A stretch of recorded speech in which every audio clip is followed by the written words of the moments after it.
بسم الله الرحمن الرحيم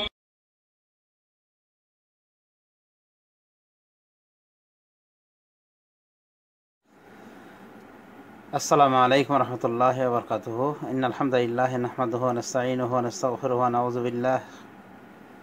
ونعوذ بالله من شرور أنفسنا ومن سيئات أعمالنا من يهده الله فلا مضل له ومن يضلل فلا هادي له وأشهد أن لا إله إلا الله وحده لا شريك له وأشهد أن محمدا عبده ورسوله। একটি প্রশ্ন এসেছে, সরকার থেকে হাট বাজারে ডাক যে হয় এটা কি বৈধ রয়েছে? যেমন গরু ছাগলের হাট, সরকার থেকে ডাক দেওয়া হয়, মানে বলা হয় এত টাকায় এই বাজার বিক্রি হবে।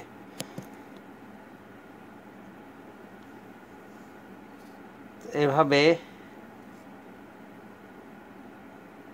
সরকার থেকে টাকার কন্টাকে এই ডাক গ্রহণ করা যাবে কিনা, বা সরকারের জন্য এরকম বিক্রি করা জায়েজ আছে কিনা বাজারের ডাক?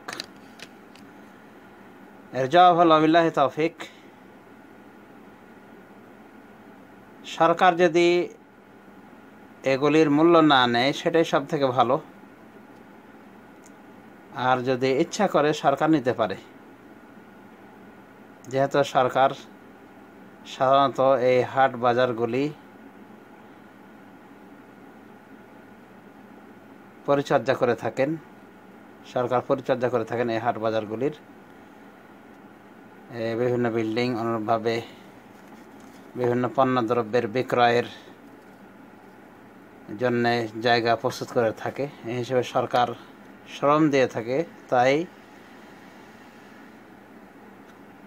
সরকারের জন্য এটা বৈধ, বিধিসম্মত এটা ডাক দেওয়া বা 1 বছর 2 বছরের জন্য ইজারা দেওয়া, এটা বৈধ রয়েছে, এবং যারা নেবে তাদের জন্য এটা বৈধ রয়েছে।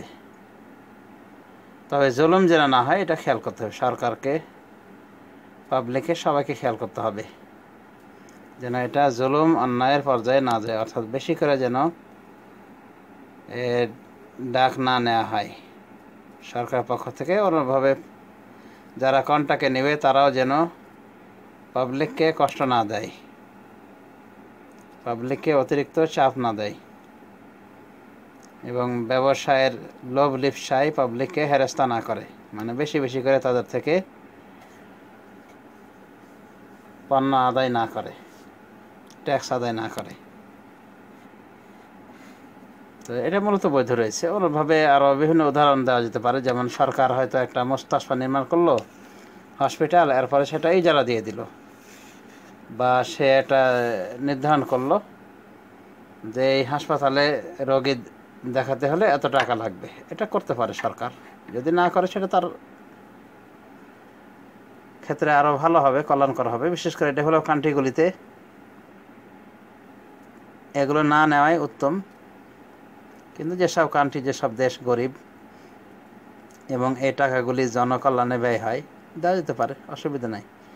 সরকার এমনটা করতে পারে। অন্যভাবে পার্কিংয়ের ব্যবস্থা অনেক সময় সরকারিভাবে করা হয়, এবং সেখানে ওই গাড়ি ইত্যাদি পার্কিংয়ের সুব্যবস্থা করা হয় গ্যারান্টির সাথে, সিকিউরিটির সাথে।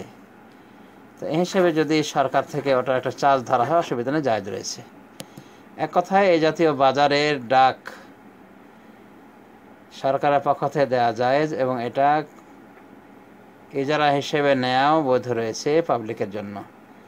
তবে খেয়াল করতে হবে সবাইকে যেন এই পর্যায়ের ব্যবসা জুলুমের পর্যায়ে না যায়। হাট বাজারে যারা যায় এই সমস্ত পাবলিককে হেনস্থা না করা হয় বেশি বেশি পয়সা কালেকশন করার মাধ্যমে, তাহলে অসুবিধা নেই। কারণ এটার মূল হলো যে এটা মুআমালা, আর মুআমালার ক্ষেত্রে স্বাভাবিক হলো যে এটা বৈধ, যতক্ষণ পর্যন্ত হারামের দলিল স্পষ্টভাবে না পাওয়া যাবে এটা বৈধ থাকবে। সুতরাং এটা আম দলিলের ভিত্তিতে বৈধ, কারণ এটা ব্যবসা। আর আল্লাহ রাব্বুল আলামিন ব্যবসাকে হালাল করেছেন, সুদকে হারাম করেছেন। ওয়া আহাল্লাল্লাহুল বাইআ ওয়া হারামার রিবা, আল্লাহ বেচা কেনাকে হালাল করেছেন আর সুদকে করেছেন হারাম, আর এটা আম বেচা কেনার অন্তর্ভুক্ত। অতএব অসুবিধা নেই ইনশাআল্লাহ।